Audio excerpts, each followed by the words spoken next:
ये कहानी केवल मनोरंजन परिपथ से बनाई गई है। हम किसी भी तरह के अंधश्रद्धा को ठेस नहीं पहुंचाते। आपने बहुत सारी रियल हॉरर स्टोरीज सुनी होंगी, लेकिन आज मैं जो स्टोरी आपको बताने जा रहा हूं वो भारत की सबसे डरावनी भूतिया कहानी है। इसे सुनकर आपके भी रोंगटे खड़े हो जाएंगे। तो चलिए इस सच्ची भूतिया कहानी को हम आपको सुनाते हैं। राजू को आज पूरे 1 साल हो गया है। आज राजू अपने घर जा रहा है क्योंकि आज उसकी सालगिरह है।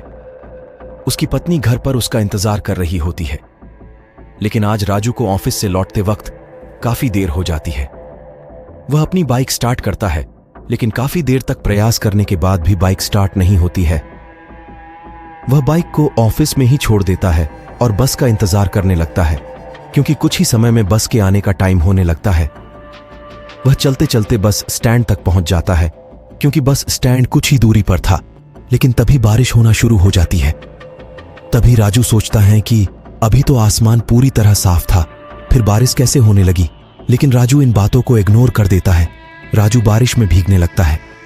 बारिश से बचने के लिए वह अपने सूटकेस को अपने सिर पर रख लेता है।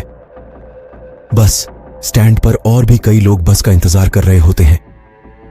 ये सभी लोग देखने में बड़े ही अजीब लग रहे थे। तभी राजू महसूस करता है कि बारिश की बूंदें उसके ऊपर गिरना बंद हो गई हैं। जब उसने देखा तो बगल में एक व्यक्ति अपनी छतरी के आधे हिस्से को राजू के ऊपर किए हुए यह देखकर राजू हल्का सा मुस्कुराया। उस व्यक्ति की लंबाई राजू के बराबर थी।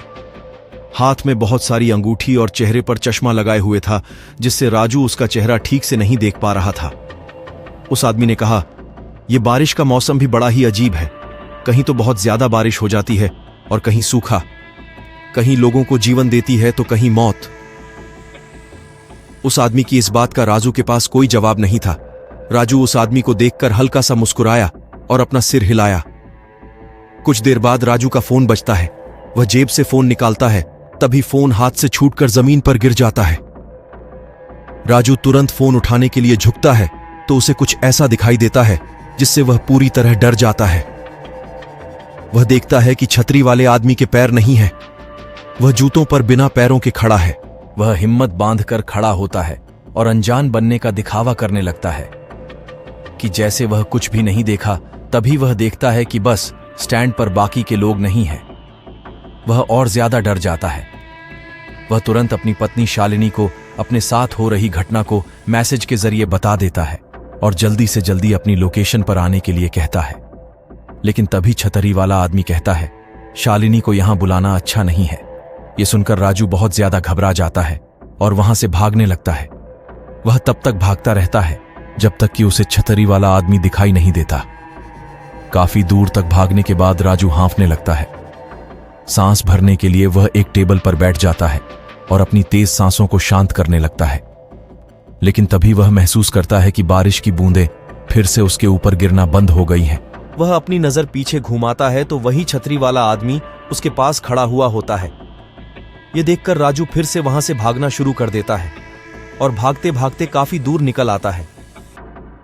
बिजली की तेज गड़गड़ाहट में वह देखता है कि सड़क के बीचों बीच वही आदमी खड़ा हुआ है जो ठीक राजू के सामने है।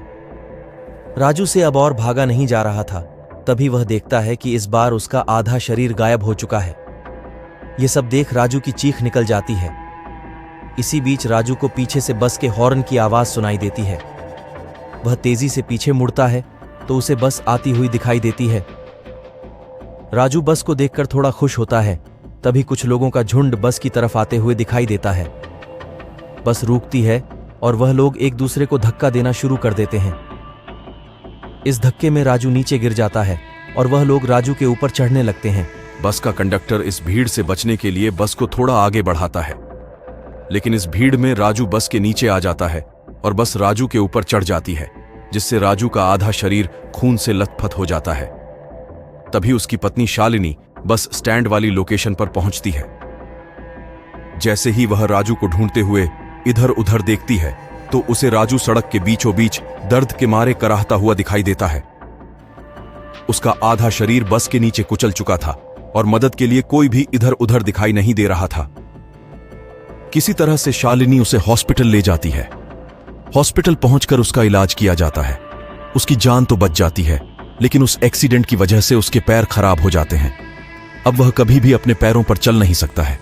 उस हादसे के बाद राजू अगर किसी को भी उसके बारे में बताता तो कोई भी उसकी बातों का यकीन नहीं करता। लेकिन शालिनी ने उसके बारे में एक न्यूज़पेपर में पढ़ा था, जिसमें बताया गया था कि हर साल कोई ना कोई व्यक्ति इसी घटन का शिकार होता है। हर एक को वही छतरी वाला आदमी काला चश्मा पहने दिखाई देता है और बाद में वह आदमी उनकी जान ले लेता है। कुछ दिनों बाद डिप्रेशन के कारण राजू की मौत हो जाती है। राजू की पत्नी शालिनी मानसून के दिनों में हर रोज उसी बस स्टैंड पर जाती और उस छतरी वाले आदमी का इंतजार करती। उसे लगता है कि शायद छतरी वाले आदमी की भी किसी बस के नीचे कुचल जाने से मौत हुई होगी और अब वह अपनी मौत का बदला ले रहा है। शालिनी ने काफी कोशिश की, लेकिन उसे कभी भी वह आदमी नहीं मिला। अब हर साल गिराह पर शालिनी बहुत ही बुरी तरह रोती और राजू को याद करती।